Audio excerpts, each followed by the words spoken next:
Hello, and welcome to Blades and Banners, a Tales of the Valiant actual play show set in the Eberron campaign world. It is Friday, and we are back with the ship's log. This week we have Eric. Hey, buddy. Hello.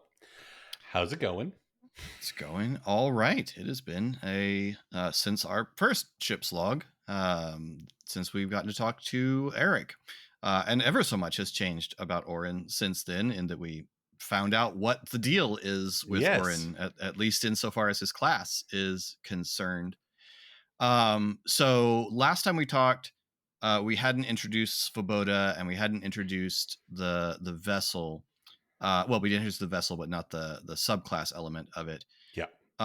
So for those who haven't had a chance to look at the vessel, what were some of your options, and why did you pick the one you picked? Ooh, that is a very good question.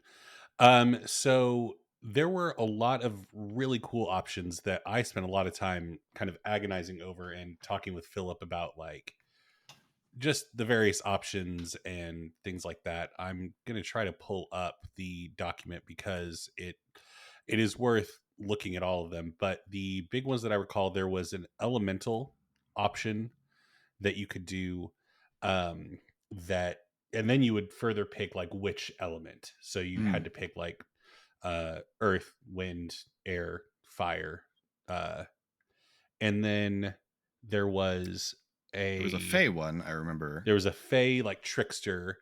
Okay, here we go. The first one is the Ascended, which is like arcane knowledge. Like you the thing inside of you is like an ancient wizard that somehow has used your body as a means of coming back. The Cataclysm is the elemental option. There was a cursed like fiend, the opposite of what Svoboda did. The Fallen, which is the angelic one. That doesn't really inherently, like, I know Fallen Angel has a lot of, it's just an angel that's not up where they're supposed to be anymore. One that Philip, I think, immediately balked at was the Formless, which is like the blob, essentially. And that would be my form, is that I turn into the Formless Archon, which is just, I become puddle. Yeah. That's kind of body horror. Yeah. Yeah, that would be gross. And then the Trickster, which is the Feywild one. So those were my options. Yeah, he also had the designer of this had a one on Patreon, and I supported him after I found the vessel because I was like, this is awesome, have to take my money. And it was like the Mythic Hero, which I think was kind of the idea that like it would be really cool to play this subclass with that or this class with that subclass for a Valiant elf, like the idea that you are embodying like an ancestor, and so it's less supernatural and just more like you going into that mode. So yeah, but those were the options that I had, and the Fallen jumped out to me like immediately just because I like the idea. I feel like with fallen angels, specifically in Eberronian context of like the plane of Don V, which is, the plane of order and laws and regiment, you can still have an entity that is inherently good but not fit in there. Because I didn't want like an evil entity embodying me and that creating complications with the rest of the party or anything. So yeah, I really like the idea of, an angel that just maybe didn't fit in with the law and order subset of his brethren. So yeah, that was the idea. Cool. So we've asked this question. I think we asked this question of you, but we didn't have Svoboda to deal with. We've discussed how we would cast the various characters in the show if this were to ever be adapted as a film or TV series. And I can't remember if we had gotten that question at the first one, so I don't know if we actually talked about that with Orryn. But we did, because it was young Tom Hiddleston. That's right. Yeah. So who would play Svoboda? Idris Elba. We'll just have a Thor franchise going. Yeah. But no, Idris Elba as Heimdall is very much kind of what's in my brain anytime Svoboda shows up. So yeah. Cool. Very good. All right. Well, we got a bunch of questions from viewers, and beginning with one of your castmates. Excuse me. Mia asks, were you thinking about Ari when creating Orryn? In other words, were there things you were specifically did or did not want to repeat? And relatedly, how long does a previous character stay with you when you start a new campaign? Do you ever find yourself thinking about what a previous character might do in the current situation? So at this stage, to answer the second question first, because it's the easiest answer. At this stage of my gaming career, the second the campaign is over, that character is kind of dead to me. Like it's not in a bad way, just in a that character is done, and there's no, I don't know, like headcanoning what happens post campaign and all that kind of stuff just doesn't appeal to me a whole lot personally. I'm very much that way also with like books and things like that of like I get into arguments with a lot of my friends about the concept of death of the author and stuff like that, and I'm just like, but the characters exist in the story, they cannot exist outside of the page. And so kind of feel that way with my campaign characters also. If we're not playing them anymore, they no longer exist. So yeah, no, I have not once during Blades and Banners thought, oh, what would Ari have done in this situation? Just because Ari wouldn't be in this situation. Like Ari would not have gone to the Lazar Principalities to be a pirate. Um, and in terms of not wanting to repeat, I've tried to play Orryn a lot. I found myself falling into it just because certain castmates, maybe the person that asked this question might be one of them, forced my hand from time to time. I really didn't want Ari to be the voice of reason. Or I didn't want Orryn to be the voice of reason, because I felt like Ari a lot of times had to step in and be the stick in the mud and be like, okay, yes, all this sounds very fun, but we might die. I wanted Orryn to be kind of one of the wild card, and I got to play with that a little bit in the very first adventure of like launching himself onto the ship and like swinging at the ghost with the sword and stuff like that. So I really want Orryn to kind of be that a little bit more carefree and the one that makes bad decisions intentionally. Like Orryn knows this probably is a dumb thing to do, but it seems fun. In terms of what I was thinking about Ari when creating Orryn, I it's tough because I really like talking as a player. Like I really like role playing and being in a situation to negotiate or intimidate or lie. So I typically like playing characters with a higher charisma score just because I like the mechanics to lead into the things I enjoy doing at the table. Um, but I didn't want to create the same kind of character. So I didn't want to play a warlock again, which I have a bone to Philip. I was like, there's some really cool like warlocky options, but I don't want to do that again. And Philip told me to just do it because Philip plays Rangers all the time. Yeah, so I was thinking about Ari a little bit in that how I wanted Orryn to not be like Ari. Because also I like playing different things. And so yeah, I didn't want to just pigeonhole myself into doing the same thing over and over. So yeah, it's a lot of answer. So Mia also wants to know if you can find a way to keep Svoboda around for longer than 10 minutes. I think that does come later on in the class as I get to keep my my form longer. Whether or not Orryn will want to is a different question, but he will have the ability to down the line. Cool. And I mean, once he hits 20th level, then Svoboda stays indefinitely, and him and Orryn merge into becoming one entity. Which, if Orryn knew that, he might take up the exorcism offer. He might be like, "Yeah, God, yes. You mean eventually I'll lose myself? Get this thing out of me."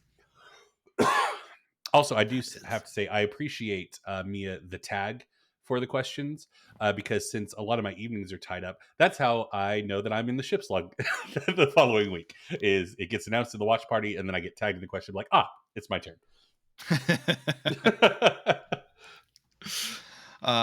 Emily would like to know, do Orryn's horns influence his feelings on hats? Probably. I honestly had never thought about this, Emily, so thank you. But like when I saw that question, I was like, I mean, I don't like wearing hats because I have long hair that I wear up a lot, and so it fits weird when I try to wear hats. So Orryn would probably have the same thing on the front, unless he just wore it back like a indie girl in fall. But yeah. So yes, he probably doesn't like hats because he can't wear it. Like a cap, just pull a cap down real, like a knitted cap real hard, just pull real hard, and yeah. Right. Uh, Josh asks, is the advent of Svoboda causing Orryn to reconsider any particular aspects of his past? If so, any before the accident he mentioned to Fandral, or only those after? Orrin's got some questions now. Like, some things are making more sense now. I can't reveal too much just for the sake of like revealing things through the story. But Orryn had a lot of questions after the accident that he mentioned. That all of a sudden, when Svoboda showed up, he went crap. So yeah, that's kind of where Orrin's at right now. He what whether reconsider is the right word, like uh nothing that like the accident, like stuff dealing with Svoboda, nothing was Orrin's decision, I guess, for lack of a better way to put it. Like, unlike Ari that just consistently made poor deals with everybody that would offer him one, um, Orryn was more put upon, I guess, in his past. Mm-hmm. Yeah. Uh, Josh just would like to check in. How's Orryn's self-esteem doing right now? He's had what seems like a very personally strange couple of weeks, and his friends are having reactions to his new room, mind, body mate. Yeah, it's not great when you bring a new friend into the friend group and you get the sense that all of your friends like them Yeah. more than you, Mm-hmm. and keep asking how long can they stay and why can't they stay longer, Mia. Um, um, so no, Orryn he's doing okay. He's got a lot of questions. He's figuring a lot of stuff out, but I, he's not depressed, he's not down, he's just very confused about how this could have possibly happened to him and what he can do about it. And he gets the sense that if he asked any of his friends to try and help him get rid of this thing, they would balk at that request. So yeah. Yeah. Uh, so this next question, I think Josh is mostly being silly, but I'm actually kind of curious about this because Josh asks, "What's Orryn's favorite cocktail?" And I'm wondering because and maybe you haven't thought this far about it, but um, is the fact that Orryn is always asking about drink selections and things like that is that mostly you and I having this amusing back and forth about drinks in RPGs, Yes. or is this a character thing? Because I was thinking about it as like it actually kind of makes a lot of sense. Orryn growing up in an actual big city, which would have a real like bar scene Yeah. where everybody's got their signature cocktail and things like that. And I could be how difficult the transition to frontier life might be for someone like Orryn. Yeah, I think this is a case of like most aspects of every character that I play, and not no, I'm not going to reveal what other ones apply to it. It started off for the bit, and then it became a Mm-hmm. justified aspect of the character, much like Philip laid out, where Philip and I go back and forth on the bar scenes in our various games. Check out Eberron Renewed if you want to see Philip's end of uh, trying to torment me. Um, but um, no, I think it absolutely makes sense that Orryn would have grown accustomed to, really good food, really good drink. He also being rich, he wasn't favored or even really trounced about, but he didn't live in squalor. And so, yeah, I think that it would have been an adjustment going out to the frontier and the pirate life and being given on his first outing on a boat, like just a bowl of brown tannish something and being told that's dinner. Um, so yeah, I think Orrin's favorite cocktail, just because I think it fits thematically with the campaign, but also his character. I don't know what the Eberronian equivalent was, but I'll just use the real life. I think Orryn would really like a dark and stormy. I think that's probably one of his go-to cocktails. So What goes yeah. into a dark and stormy for the Uh, illiterate? it's basically a Moscow Mule, so it's like a dark rum instead of vodka, and then ginger beer and lime. So it's a Cool. really simple cocktail, but it's very tasty. That sounds tasty. Hmm. I don't do a lot of cocktails, but that sounds tasty. Then Josh inquires from me, I'm curious about the meanwhile scene and the effects of the moon Alarun on presumably Zyra. Is that something you can talk about? Somewhat. Uh, so Keith Baker keeps a blog that I read pretty regularly, and every now and again hit upon something that just wasn't something I'd really thought about. And he did an article where he talks about werewolves and lycanthropes and silver, because the 2024 werewolves, because 2024 rules basically, or seem to, I haven't dug into them a lot, kind of ditch a lot of the resistances, vulnerabilities, that kind of thing. Silver becomes essentially irrelevant to werewolves in the 2024 rules. And so, like a lot of his blogs recently, it's been, okay, here's something about that's changed about D&D. Eberron was written for 3 editions ago now, 3.5 if we count the essentials from 4e. So how do we make the Eberron lore fit the new rules, which I think is a fun exercise. And so he talked about a bunch of different options for how do you keep the thing that's special about a werewolf, while still adapting to new rules. And so we talked about some different ways you could house rule it at the table, including just, adding back in the silver thing. One of the things he talked about was that different werewolves or different lycanthropes, depending on their origin, might have different traits. So there might be lycanthropes that were created through the influence of a demonic overlord, in which case silver would be really relevant, and in combating them and breaking their resistances or things like that. And he talks about some different options for, like, you could do a regeneration. The werewolf heals unless you damage it with silver, like a troll and fire. You can just add back in the resistance. But the problem with that he points out mechanically that I really adopted was that makes the werewolf either really intense, or a lycanthrope either really intensely dangerous if the party doesn't have silver, or no more dangerous than any other monster if the party does have silver. And so it's just this huge swing as to whether the party is really well prepared. And if I was playing a game where we were doing kind of a Witcher thing, where learning about the monster was a big deal, that would be fine. But in the sort of thing where a lycanthrope just comes upon you out of nowhere and you haven't had any opportunities, it seemed a little bit much. So I adopted a sort of a mix of some things that he suggested. And I don't want to get into them too much because I have a player right here. But essentially, the thing that has happened with Zyra is that she was resuscitated by the rising of a particular moon. This is not really spoiling anything, but I've tied her particular nature of lycanthropy to being connected to the moon that she became a lycanthrope under. And so, because again, with Eberron, you can't just make it a full moon. There's 13 moons. It's always a full moon.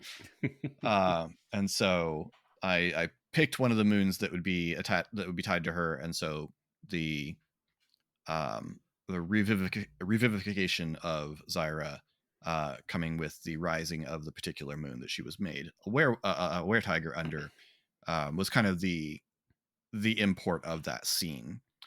There's more to how I'm handling lycanthropes, but depending on the direction the party goes, the Wild Heart and its lycanthropic crew might be recurring villains. So I won't get into that too much more because it might be a fun part of the plot. Yeah. So that's sort of as far as I would go with it. Yeah.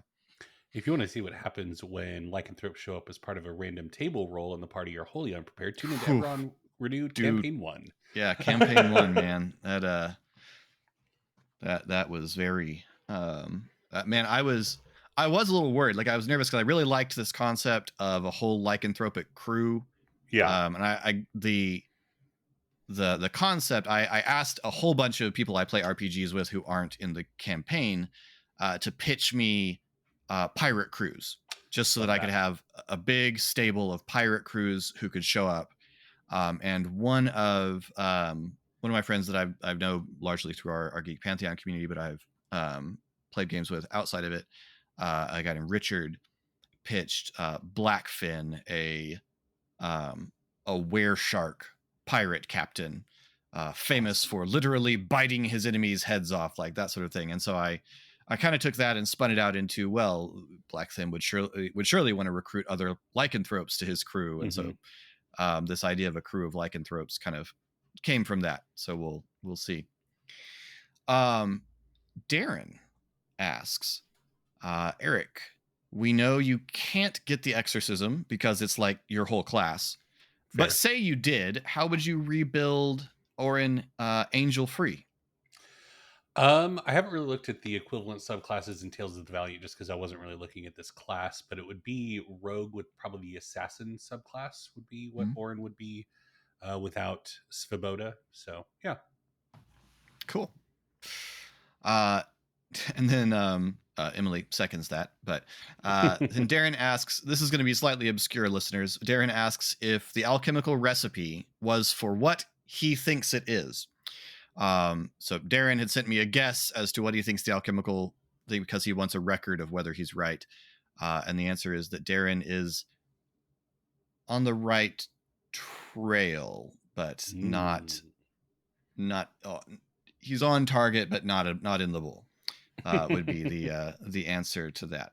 I will say visionary, in its fundamental aspect of visionary as a drug that supposedly grants a certain amount of prescience, was pitched by my lovely and talented creative wife, who designed the Riptide Principality and the Ashford family, using a set of rules for designing a noble house from the Dune RPG that Modiphius has put out. Awesome. And so that's kind of their origin point. Obviously, the idea of a drug that grants you a little bit of prescience is not unique to any sci-fi or fantasy. It's all over the place, from Dune's spice to all sorts of other things. But what it is on the bigger level, I have kind of designed on my own, but you're in the right field of things. If you want to know what it is, just ask Emily, because Emily lives in Philip's head rent free in terms of her ability to predict what's happening in our campaigns. It is true. In Kyber Shards, Emily called a huge number of twists and plot devices. So Emily and I are existing on a very similar creative wavelength as creatives. So I can't decide if that would make it really amazing to have Emily in a game, or really devastating to have Emily in a game that I was running, or vice versa for her as a GM. I think you all would enjoy playing in a game together run by someone else. True. That's true. Yeah. That would be fun. Well, anyway, those are all of our questions for today. Thank you all so much. If you want to hear more of me and Eric and RPGs, do check out the Eberron Renewed podcast, because that's Eric running and me playing. Yes. You can find links to all of our stuff, including the link to the Discord, in the description down below. New episodes of Blades and Banners drop on Mondays, and new ship's logs drop on alternate Fridays, basically, over on our YouTube channel. And until next time, thanks for rolling with us.